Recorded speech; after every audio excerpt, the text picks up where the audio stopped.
네, 계속해서 정치권 이슈들 더 자세히 짚어보도록 하겠습니다. 신성범 전 의원, 김종욱 전 청와대 행정관 두 분과 함께 분석해 보겠습니다. 안녕하십니까? 안녕하세요. 네.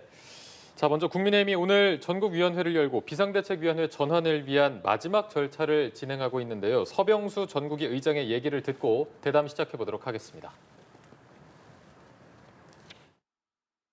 본인의 어떤 정치 진로를 위해서 가처분 신청이라든가 하는 법적 대응은 좀 자제를 해주시고 당을 위해서 선공후사하는 그런 자세를 갖춰주셨으면 좋겠다는 말씀을 드립니다. 비대위원장이 결정이 되면 비대위원장과 원내대표께서 상의를 하시지 않겠습니까? 해서 비상대책위원들이 결정이 돼서 저희들 상임전국위원회에 제출이 되는 즉시 가장 빠른 시간 안에 오늘 또는 내일 중으로라도 결정할 수 있으리라고 봅니다. 네, 비대위 전환 절차 마지막 마무리 절차를 진행하고 있고요. 지금 앞서 오전에 당대표나 당대표 권한대행뿐 아니라 직무대행도 비대위원장을 임명할 수 있도록 개정안을 통과시켰습니다. 주호영 후보자 의원이 현재 추인을 받았는데 앞으로 비대위가 활동하는 기간이나 이런 부분을 놓고도 여러 가지 해석이 나오고 있습니다. 앞으로 좀 어떤 방향을 전망하십니까? 말씀하신 대로 비대위 주호영 의원이 비상대책위원장이 되었다. 다시 말하면 앞으로 당대표의 역할을 하게 되는 거죠. 언제까지 할 것이냐. 그러면은 일부에서는 조기 전당대회론, 다음 달 9말 10초, 9말 10초 전당대회론이 좀 있어요. 아직도 남아있는 것 같아요. 그렇게 되면 주호영 비대위원장은 한 달 반 정도 하고 그만둬야 되는 거예요. 근데 제가 보기에는 그거는 소수로 그칠 공산이 크다.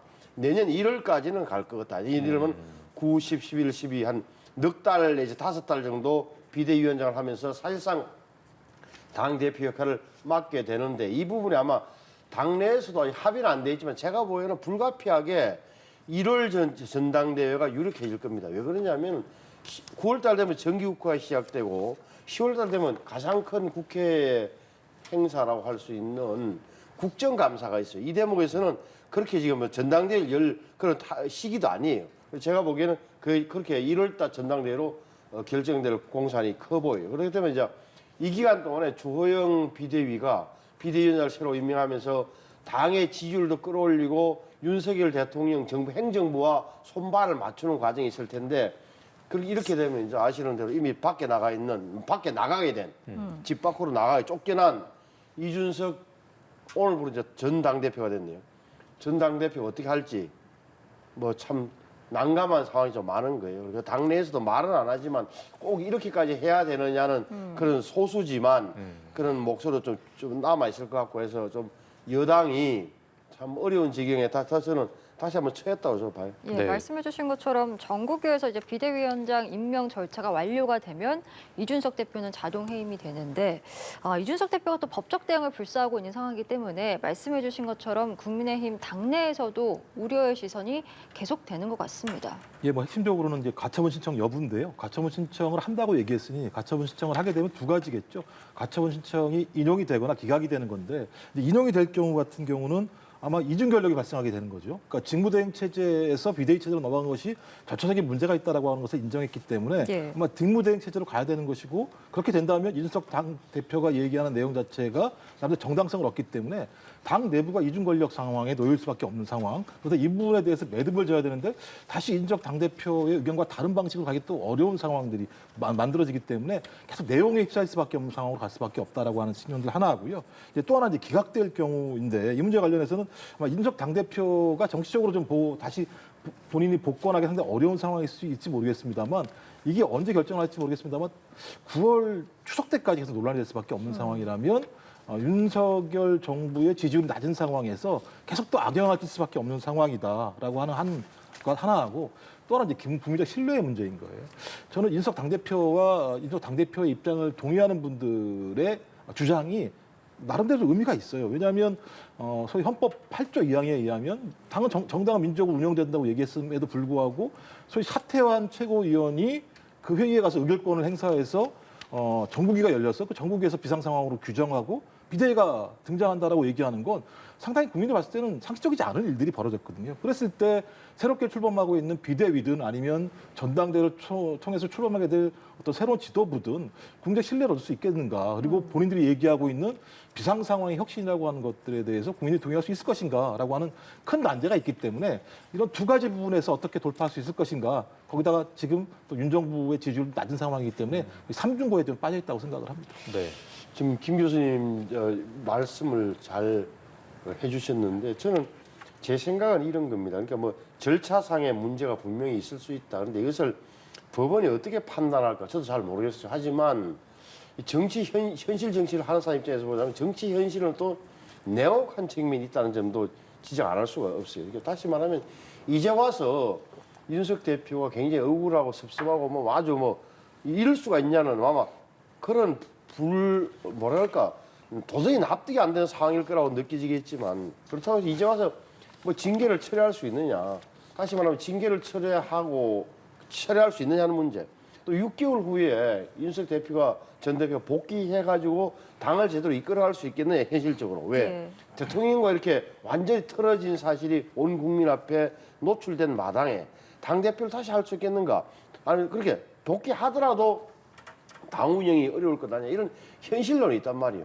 그리고 또 하나는 지금 여당 지지자들 어찌됐건 최소한의 윤석열 정부가 성공해야 되고 국정 마비로 이어지지 않았으면 좋겠다는 마지막 선을 깔고 있는 상황이에요. 이렇게 되면은 어디로 모아지느냐. 적어도 정치 원로들이 이야기하는 대로 윤석열 대표 억울한데 좀 네가 좀 참아라. 당신이 좀 참으셔. 이렇게 돼 있단 말이에요.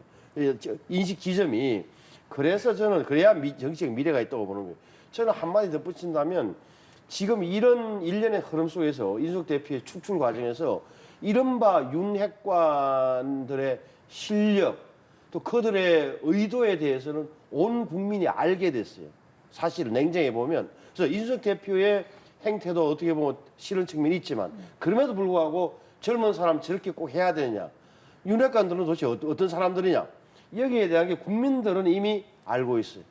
이미 그 사람들은 어떻게 보면 이렇게 좀 판정이 났어요.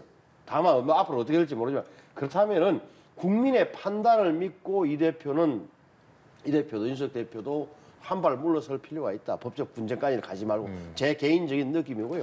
그렇게 되면 나중에 다 그렇게 13일 날 기자회견을 하면서도 뭐 법적 대응을 하겠다는 원칙을 밝히기보다는 왜 윤석열 대통령과 이준석 대표 내 사이가 왜 틀어졌느냐 가운데서 자기가 판단했던 이른바 윤핵관들은 어떤 행동을 했는지 윤핵관들의 문제점을 지적하고 미래를 기약하는 게 훨씬 낫다. 그게 이준석 대표가 이야기하는 역사 기록에 남는 길이다. 저는 그래 봐요. 저도 네. 좀 간략하게 하나만 더 붙이면 네네. 조기 전당대회를 하는 게 맞다고 봐요. 왜냐하면 소위 비상 상황이 오게 된 계기가 전국위에서 최고위가 기능을 상실했다는 거잖아요. 근데 최고위가 기능을 상실했으면 기능을 복원하는 게 비대위가 해야 될 일 아니겠습니까? 비상상황 핵심이. 근데 조기 전대를 하지 않고 1월까지 가겠다고 얘기한다면 이 비상 상황을 갖다가 만들어낸 게 아니냐. 그러니까 비상 상황이 아니라 만들어낸 비상 상황이 이렇게 될 수밖에 없기 때문에 상식적으로 얘기하면 빨리 해야 되는데 빨리 할 수 없다라고 하는 거죠. 다른 많은 논점이 있죠. 뭐 국정감사도 있고 그다음에 예산도 있고 이렇게 있습니다만 본원적으로 정부위까지 열어서 비대위를 출범한 것이 맞다라고 얘기한다면 저는 조기 전당대회를 통해서 본인들이 규정한 비상 상황에 맞는 조치를 전 취하는 게 상식이라고 생각을 합니다. 네. 혹시 뭐 짧게 아니 이게 지금 김정욱 교수 말씀도 논리적으로 맞아요. 예를 들면 이제 당내에서 전원쟁이 다시 분단 말이에요. 제가 볼 때는 당내에서 조기 전당대회론과 낸 1월 전당대회론자들이 붙으면 저는 후자 1월 전당대회론자들이 많을 거라는 현실론을 이야기한 거고 만약 논쟁 지점은 저렇게 나올 거예요. 김기현 의원이라든지 안철수 의원이 어떻게 나올지 모르겠지만 조기 전당대회론자들이 보면 있는 건 사실이에요. 네, 알겠습니다. 자, 이런 건데 어제 오후에 박순애 북총리 겸 교육부 장관이 스스로 물러났습니다. 자진 사퇴했는데요. 여론의 좀 민심이 좀 반전될 수 있는 계기가 마련됐다고 보시는지 앞으로 좀 파장 어떻게 보십니까? 제가 볼 때 이제 시작이죠. 예를 들어 박순애 부총리가 자진 사퇴한 걸로 이 문제가 매듭지어졌을 거라고 얘기한다면 윤석열 정부의 지지율이 20%대가 되지 않았겠죠. 저는 그래서 포괄적인 반성과 조치가 필요하다고 생각해요. 이제 포괄적인 반성은 뭐냐면 이 문제와 관련해서 인사 문제가 적어도 6월 마지막 주부터 국정 지지율 50% 이하로 내려갔던 가장 중요한 이유 중에 하나였었고 한 달 보름이 지나도 그 지지율이 상승하지 않는 상황이라고 얘기한다면 인사권자가 누구겠습니까? 대통령 아니겠습니까? 그러면 이 부분에 대해서 포괄적인 반성을 대통령께서 하셔야 되는 부분이 필요하고요.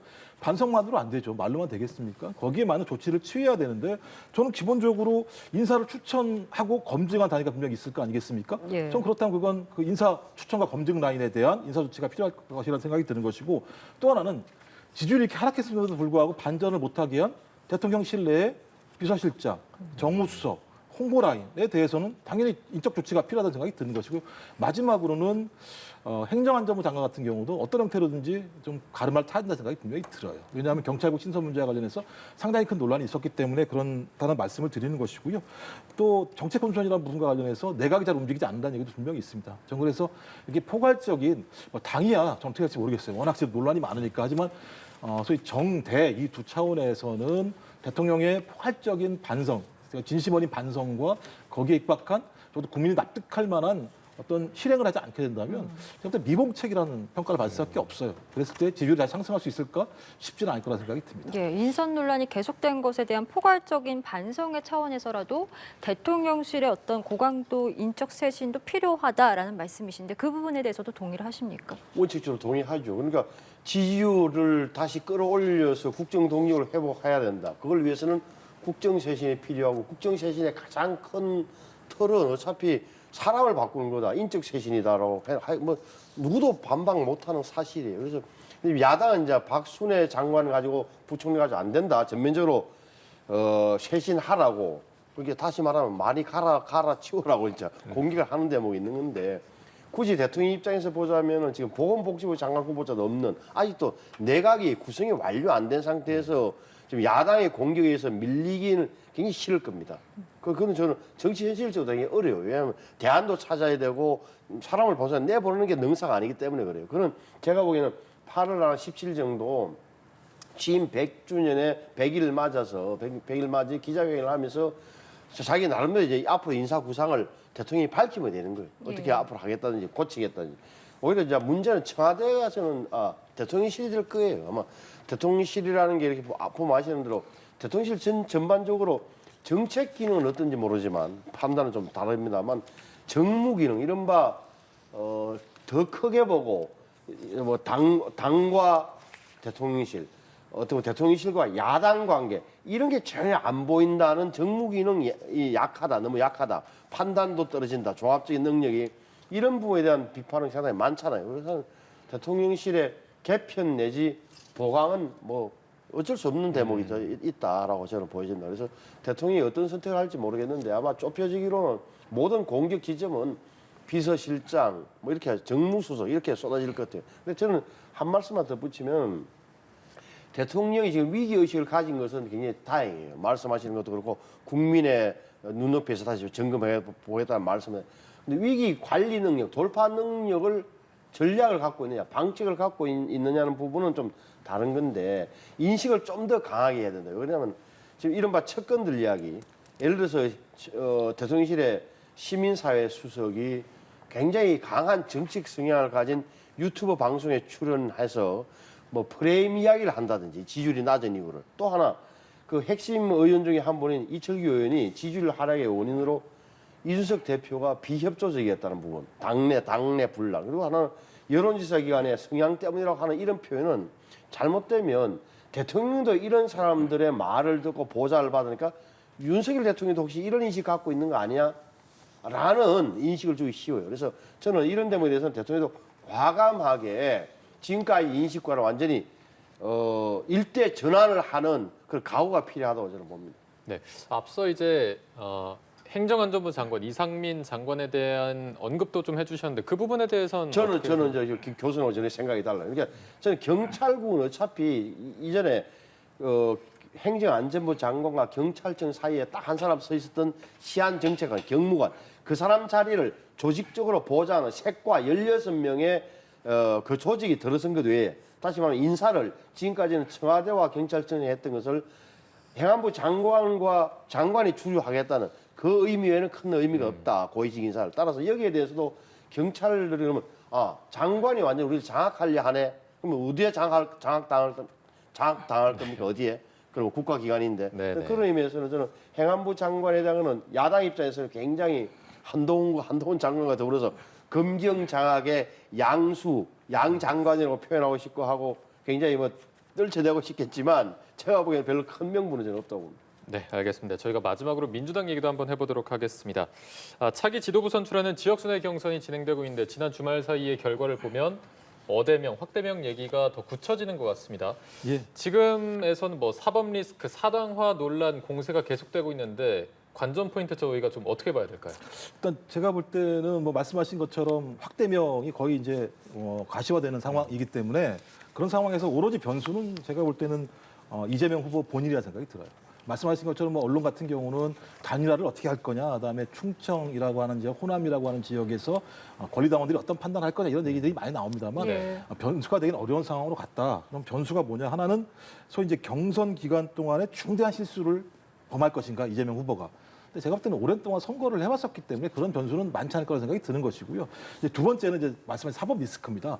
8월 중순까지 어떤 수사 결과를 내놓겠다고 경찰이 얘기했는데 내놓은 결과 자체가 국민들이 납득할 만한 명백한 증거가 있다라고 얘기한다면 상당히 많이 출렁이겠죠. 네. 전 그렇지 않다면 오히려 이재명 후보의 압승을 더 예를 들면 만들어내는 환경이 될 수 있다는 생각이 드는 것이고요.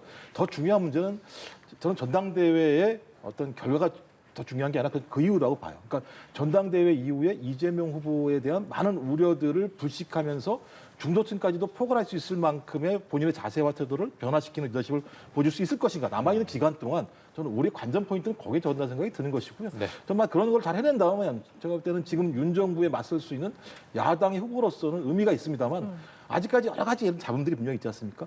이런 잡음들과 관련해서 이재명 후보가 얼마만큼 국민들에게 변화된 모습을 보여줄 수 있을 것인가. 이게 저희들이 또 하나 봐야 될 관전 포인트라고 생각을 합니다. 알겠습니다. 네. 저희 제가 오늘 혹시 말씀은 짧게 시간상 저희가 지금 네네, 알겠습니다. 오늘 말씀 여기까지 알겠습니다. 듣도록 예. 하겠습니다. 신성범 전 의원, 김종욱 전 청와대 행정관과 함께했습니다. 오늘 말씀 고맙습니다. 고맙습니다.